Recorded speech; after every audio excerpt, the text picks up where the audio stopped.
Welcome everybody to episode 2 of the Trevor Airdrie Show. I am your host, Trevor Airdrie. Show's seen weekly on MMAJam.ca. Can't thank Adam and Andrew enough. As well, thanks to the 4,000 plus people that watched the show last week. Without the audience, I wouldn't be doing the show, so thank you very much. So, without further ado, now on to the show. The recap, sponsored by Fear the Fighter Training Academy. Want to be the best? Train with the best. Come down to 512 Charles Street in Kitchener, Ontario. It's where I taped the show last week. It's a great facility. Go see Kyle and Chad. And if you want any more information, go to www.fearthefightertrainingacademy.com. Okay, so this past weekend we had the UFC on Fox 7, headlined by Gilbert Melendez versus Benson Henderson. It's a great card all around. I was, cheering for Gilbert, my boy. Signed the shirt back here. The judging, they love Benson Henderson. I actually scored the fight 3 rounds to 2 for Gilbert Melendez. Not biased or anything like that. I just thought 1, 2, and 5 were Gilbert Melendez's rounds, with 3 and 4 going to Benson Henderson. But, as the saying goes, to be the champion, you got to beat the champion. And arguably, maybe he didn't do enough to beat the champion. It was a great back and forth fight.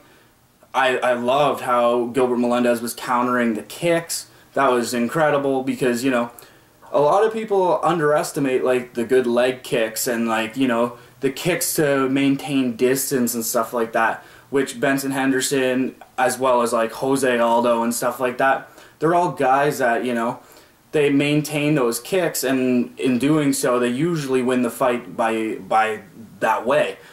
At the end of the day, it was a split decision, 48-47 2 times, 47-48 the third time for Gilbert, and in the end of the day, well, Benson Henderson is still your UFC lightweight champion. Before that, co-main event, Daniel Cormier versus Frank Mir. Cormier wins unanimous decision, 30-27 3 ways. I haven't seen dirty boxing that Cormier displayed since Randy Couture. That is a huge compliment to Daniel Cormier. Fans were booing. I don't understand why the fans were booing. It just, the fans that boo when, clinch is engaged, when somebody's on the ground, making transitions, stuff like that, they're not true MMA fans. Okay, of course, I would love to see a knockout or a submission every time too, but it's a strategy.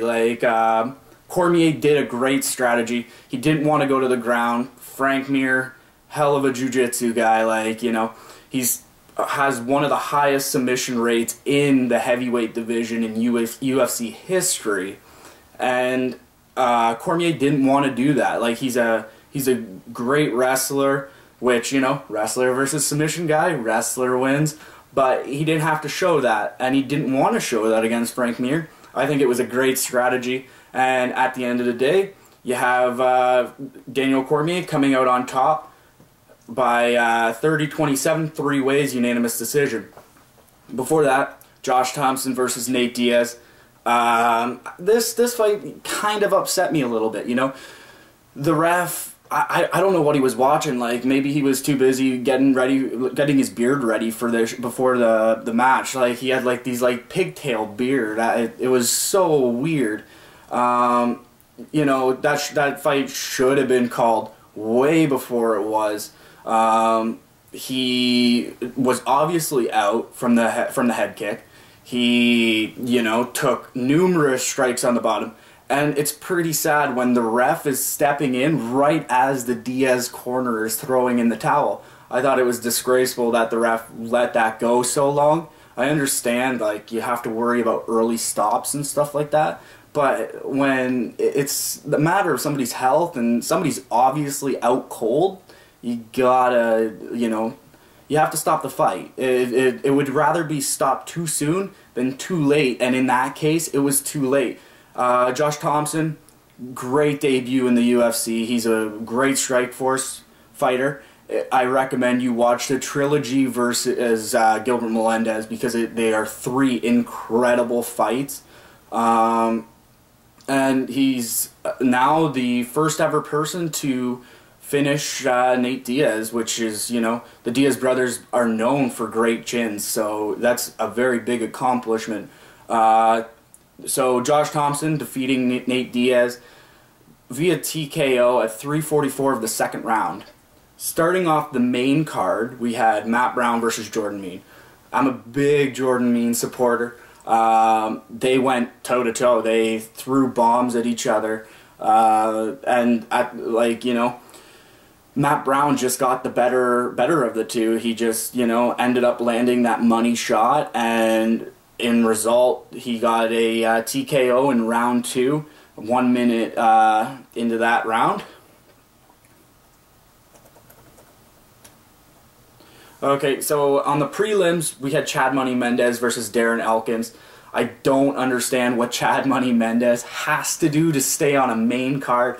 He's, you know, the only loss he has on his record is to Jose Aldo. Like, and in that case, you know, he was fighting in Brazil against a Brazilian native. Like, Jose Aldo will not lose the title in Brazil. If he did, you know, there'd be a riot.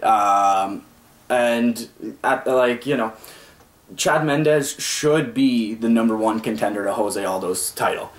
It's the only loss he has on his record. He's finished his last 4 fights in like something like 4 minutes, like combined time. Like that's pretty impressive for a guy to do. And he finished Darren Elkins in very quick time. 108 first round. It was the Money Mendez show, and that's what his last like 5 fights have been, and the train continues. Before that, Francis Carmon versus Lorenz Larkin. I actually missed this fight. I tried to find it online, but to no avail so far. So I can't really comment too much on this fight. It was a unanimous decision, 29-28 3 times, and Francis Carmon seems to be running the train that he's been on, and a good job for him. The rest of the card I'm just going to do a quick rundown of. We had Miles Jury defeating Ramsey Nijem by KO, 102 of the second round. Joseph Benavidez, who should be up against Mighty Mouse pretty soon, he defeated Darren Umayanora.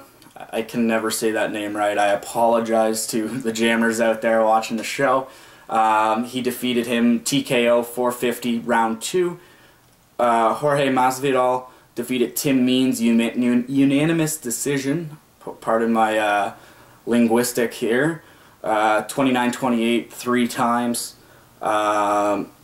Then we had TJ Dillashaw defeating Hugo Vienna. It seems like Dillashaw's fighting a lot these days. Like, you know, almost every card I feel like I'm bringing TJ Dillashaw's name up because he's fighting on it.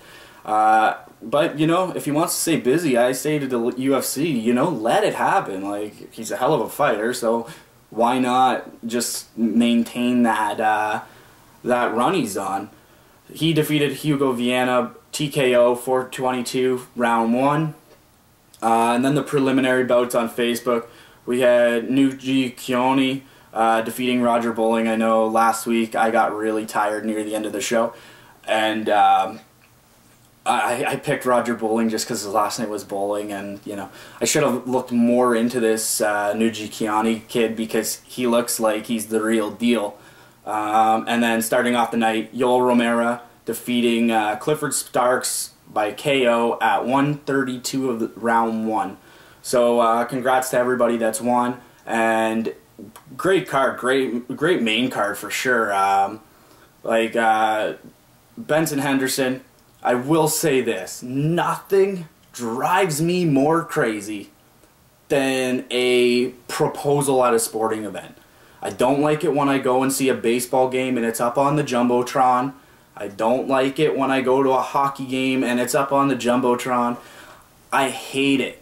hate it. Like, you know, I did put out a negative tweet. I have since deleted that negative tweet, and I do offer my congratulations to Benson Henderson for, one, beating Gilbert Melendez, whether it was a bad judge or not. I give him credit for remaining the UFC lightweight champion. And two, I do give him, you know, props for proposing, because, you know, it would probably be a pretty big deal. So, and very worryful if, you know, what if she says no after he just wins the championship, like, you know, like, maintains the championship. But, it made me sick to my stomach. You know, nothing drives me more crazy than somebody proposing at a sporting event. It's just, it's cheesy. Very, very cheesy. Take them out to dinner, do whatever you gotta do, but just don't let me have to, like, don't make me have to watch it. And in the post-media scrum, it was pretty interesting. If you are expecting a Gilbert Melendez-Benson Henderson rematch immediately, you're going to be disappointed, because Dana White has announced that the winner of TJ Grant versus Gray Maynard at UFC 160, May 25th, will receive the next shot of the UFC lightweight title. So TJ Grant or Gray Maynard will get Benson Henderson next, and not Gilbert Melendez. Of course, things do change sometimes. Dana White, you know, is a very big proponent of listening to the fans. So, you know, you never know. If the fans ask for Gilbert Melendez next, you might just get Gilbert Melendez next. At the end of the night, the UFC handed out $50,000 performance bonuses. They went to Matt Brown and Jordan Meade, fight of the night. And then, because there was no submission of the night, there was 2 knockouts of the night. One going to Josh Thompson, the other one going to Yoel Romero. So all those people making $50,000. Next segment, Outside the Cage. Sponsored by M&A Sports Media. They're launching Canada's Combat Magazine in the summer of 2013. And they bring UFC meet and greets to the Kitchener area. So go to M&A Sports Media on Facebook and get more information on upcoming dates. So Outside the Cage, like I said, we do local events on Outside the Cage. So this past weekend, Kitchener, Ontario was happening for the MMA world. There was Ken Shamrock at Combination Sports on at 306 King Street, right downtown Kitchener. About 100 people showed up to it. It was a great day. You know, Ken Shamrock, he interacted with the fans, he took pictures, signed autographs. Great legend of the UFC world. Can't thank JT, Paul Bernier, the guys that bring UFC fighters to Canada, and Elroy Myers, owner of Combination Sports. I was lucky enough to be invited to the event, and if you want to, go to combosports.com and check out all the great deals he has. He has clearance items from like Head Rush, Venom, MMA, FTF, like the list goes on and on. So check out combosports.com. After that, you know, we had the Fear the Fighter Training Academy. Chad and Kyle put on a hell of an event. We they invited me as well. Mark Hominick showed up. Unfortunately, John Makdessi, you know, something about plane being delayed. Unfortunately, couldn't show up, but the event went off without a hitch. There was a great barbecue. They had Shake and Bake Kinnan doing the DJ work. Great DJ. Check him out if you haven't. As well, they had the 16-man grappling tournament, which was won by their jiu-jitsu guy, Richard Thomas. Great day. And it was also Sean Tompkins' niece did a performance. I will put that at the end of the show so you guys can all watch Sean Tompkins' niece, which as well, like this summer, sign up to the Sean Tompkins Memorial Golf Tournament. It's the 2nd annual one. You can sign up to that at Adrenaline Training Center, or you can follow Relentless Joe B on Twitter, and you can get more information there. Coming up next month, Molly Blooms, May 23rd, Frankie Edgar. You know, You want to meet the former lightweight champion. Sorry, not light heavyweight. I always mix that up. Even though one's 155 and one's 205, I always, mix up my word, jumble them up a little bit. Frankie Edgar, $25 in advance, $30 at the door. All these meet and greets are brought to you by the Inner Circle Agency and M&A Sports Media. M&A Sports Media covers, the Kitchener area. We make sure that bring fighters to the Kitchener area as well. Follow JT on Twitter at JT Tropics. Paul Bernier, Show No Love _MMA on Twitter. They're bringing Frankie next month with Cyborg as well. In the upcoming months, they have guys like Lyoto Machida. I believe Vanderlei's coming. Like the list goes on and on, so definitely give M&A or Inner Circle Agency a check out, because without them, a lot of these meet and greets wouldn't be possible. So build the MMA community by coming to these events, because if you don't come to these events, these fighters stop coming to Canada. So build up the sport. So that's what's the upcoming events. So on to the rundown. Sorry about that. The rundown, sponsored by Combination Sports, your one-stop shop for MMA and boxing gear and apparel, located at 506 King Street West in Kitchener, Ontario. If you can't go to Kitchener, shop online at combosports.com. So the rundown, this coming weekend, we have Jon Bones Jones versus Chael Sonnen. This is a fight I've been waiting for after our great season of The Ultimate Fighter. Chael Sonnen has gotten Jon Bones' head. There's no way around it. Nobody has gotten in Jon Bones' head like Chael Sonnen has.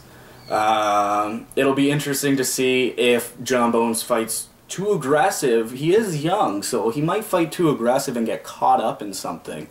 It's this Saturday, April 27th. It comes to you from the Prudential Center in New Jersey. So main evented by the UFC Light Heavyweight Championship. I know we had the lightweight champion last weekend. Now we have the light heavyweight champion this weekend. It's headlined, that fight, Jon Bones Jones, Chael Sonnen. I'm one of the people that are out there that is gonna take Chael Sonnen in this fight. I think this is the first time that Jon Bones, his head is rattled. It's gonna be interesting to see, but I'm gonna say Chael Sonnen in a first-round knockout. I know a lot of people are going to disagree with me here. Or if the fight goes longer than 3 rounds, Jon Bones will win. Champions, in the later rounds, they just gel differently. They just do different things. I think it's Chael Sonnen round 1 or round 2. Jon Bones if it goes longer than round 2. But I am going to say Chael Sonnen, first round knockout. Co-main event, Michael Bisping versus Alan Belcher. Should be a good fight, two guys that are, Bisping's coming off a loss. Belcher, I haven't heard his name in a while, so he's probably about 3 or 4 months from his last fight. I'm going to say Michael Bisping, unanimous decision. The judges seem to, levitate towards Michael Bisping. So it should be a pretty good fight, but Bisping, unanimous decision. Before that, Roy Nelson, Czech Congo. Heavyweight fights, usually, it's a knockout. One way or another, somebody goes to sleep. I'm going to take Roy Nelson via second round TKO. Also on the card, Phil Davis versus Vinny Malgrat Hayes. I'm going to take Phil Davis via unanimous decision. I think it's going to be one of those, let's dance around the cage, strike, strike, dance around the cage. And I think Phil Davis is going to take the fight. Starting off the main card, Jim Miller, Pat Healy. If you don't know who Pat Healy is, watch some Strikeforce fights.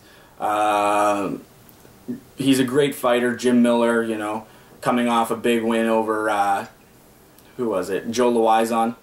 I'm going to take Jim Miller via first round submission.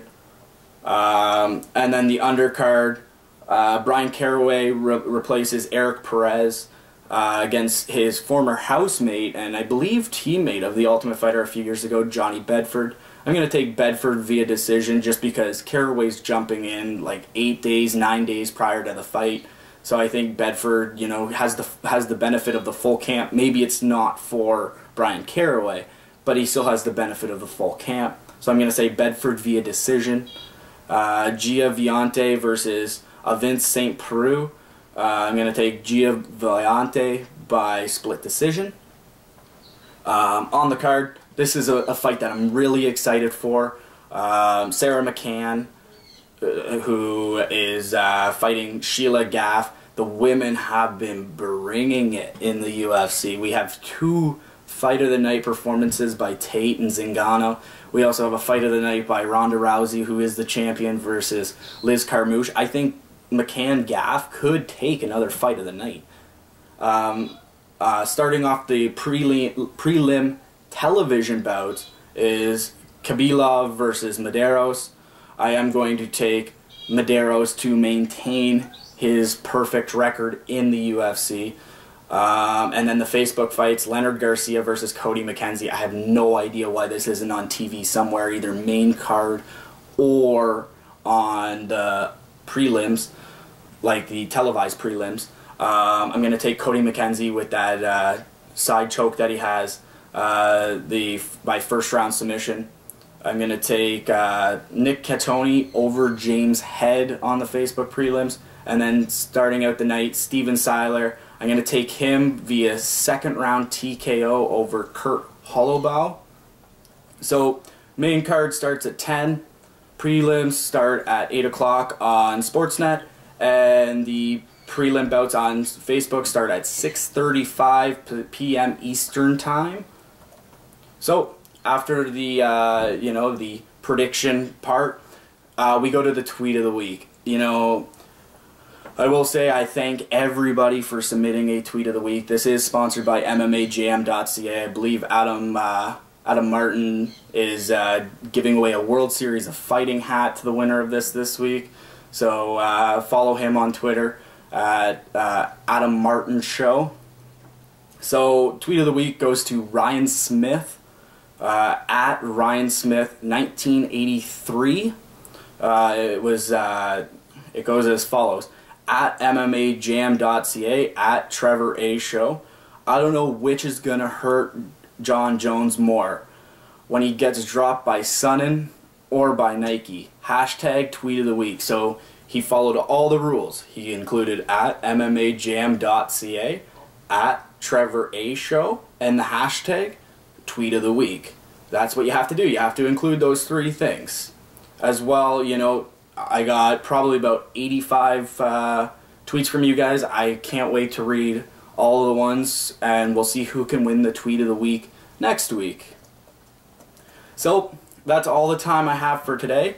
Thanks to my sponsors, Fear the Fighter Training Academy, ComboSports.com, M&A Sports Media, and of course the MMA Jam family at MMAJam.ca. You can go and see all the news there, and of course watch this video. I want to beat the 4,000 people mark, so you know, tweet this show out to your friends, tweet this show out to your family, mention me on Facebook, and of course tune in next Wednesday for episode 3. And until next time, dream it, believe it, achieve it. I'm Trevor Airdrie, signing off.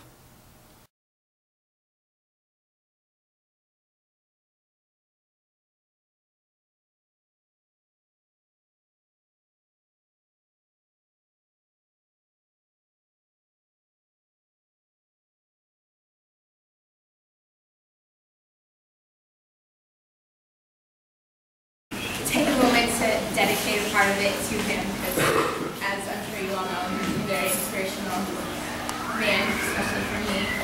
It's called Looking at the Stars.